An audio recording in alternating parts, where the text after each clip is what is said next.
Hey, what's up guys, welcome back to another video, and today we'll be talking about all the news this week that have happened. If you guys do like my content, hit that like button, comment down below, and subscribe. Hit the notification button to be notified when I post next. Let's get into this week's NFL news.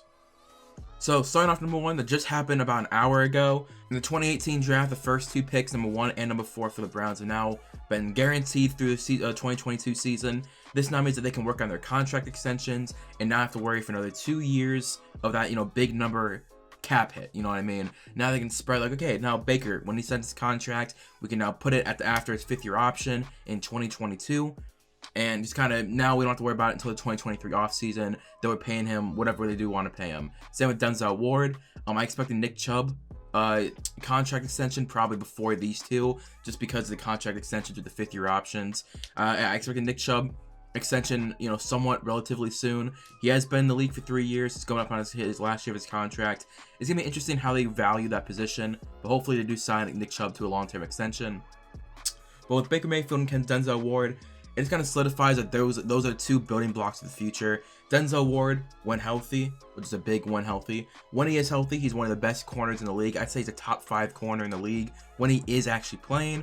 And Baker Mayfield, the last half of the season, was a top 10 quarterback. Played really well against good competition. Notably, the Titans, the Steelers in the playoffs, the Colts, the Ravens, even though we lost that game, the Ravens-Browns game late in the season where it was like 45-43 was an amazing game back and forth. I think Baker Mayfield is definitely the future quarterback of the Browns long term, and I think just extending him with his 5th-year option kind of guarantees that, especially. And they already said they're going to pick up his 5th-year option. We were just waiting for word that was actually going to happen. I expect probably a Nick Chubb, Denzel Ward extension before Baker Mayfield. I think Baker is going to bet on himself this season and try and make his most money next offseason, and I'm excited to see what he can do. Second topic, George Patton, the new GM for the Denver Broncos. He says Kyle Fuller signing was a big bonus for Broncos, and now they don't have to reach in the draft, and I completely agree with that. I 100% agree with that. When they signed Kyle Fuller, I immediately said Caleb Farley is not going to the Broncos.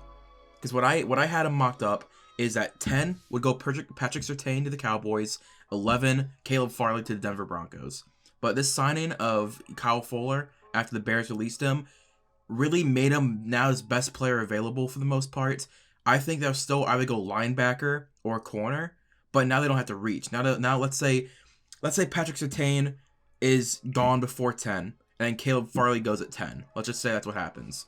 J.C. Horn is not the 11th best player in this draft. I think Micah Parsons could be there. Joke could be there. For some reason, there's a lot of talk about Jamin Davis in the first round. I think he's more of a second-round prospect. But Jamin Davis, apparently, the linebacker from, I believe, Kentucky, apparently is getting mocked in the high teens all of a sudden. I don't agree with that, but he is there. Obviously, offensive line could still be helped. They do have, I believe it's Ron O'Leary at guard or tackle, who hasn't really played for them. I think right tackle, right guard is still of need for the Broncos team of the future. So I wouldn't be surprised if offensive line goes to them.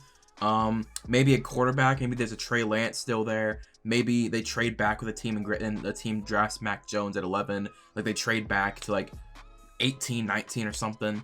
But I completely agree with George Patton. Kyle Fuller going to the Broncos alleviated that really big need at the number 1 corner spot. I still think in round 2 or 3, they need to get their future starting outside corner. I think that is still a need, but it's not a glaring need. And like you said, they don't have to reach. Now they can just draft the guy that they like. The third thing that I want to talk about are the NFL rule changes. Most importantly, the numbers.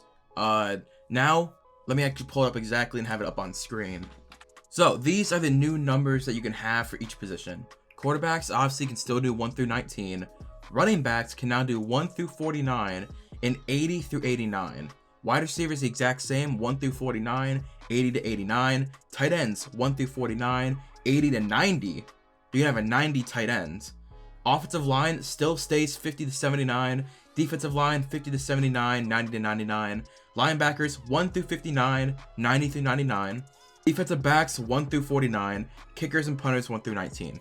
So the only 3 positions that didn't change are quarterback, kicker, and punter, and offensive and defensive line. So for some reason, they decided that the linebackers, tight ends, defensive backs, wide receivers, and running backs can all wear single-digit number uniforms. For some reason, that distinction had to be made. I don't know why only those 5 or 6 positions can now wear 1 through 49 instead of just the numbers that they were assigned last year. It'll be very interesting. You know, Tom Brady's already sounded off about like how he didn't like it. I think it was more of just like a haha, you know, poke fun. But if he is being serious, I do not understand why he doesn't like it. I think it's a very interesting move by the NFL.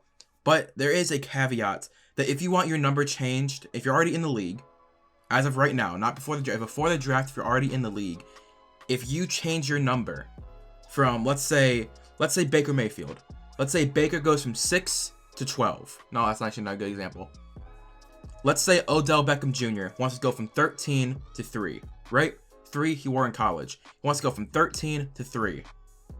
He has to buy out the remaining stock of Odell Beckham Jr. jerseys with number 13. So let's say there are 50 OBJ jerseys. All of them are $100. He has to pay $10,000 or whatever it is, 1,000, 10,000, whatever the number is. I haven't been in school in a really long time, okay? He has to pay $10,000 to buy out all of his jerseys so then they can restock them with OBJ number 3 jerseys. That's what it is. So I like it. I like that now more people can wear different numbers, especially, you know, defensive backs and wide receivers. I'm excited to see, you know, the ones at wide receiver, the ones at corner. It'll be very fun to watch. I'm not gonna lie, it'll be very fun to watch. I think next season we're gonna see a lot more jersey changes because I don't think a lot of people want to buy out their jerseys.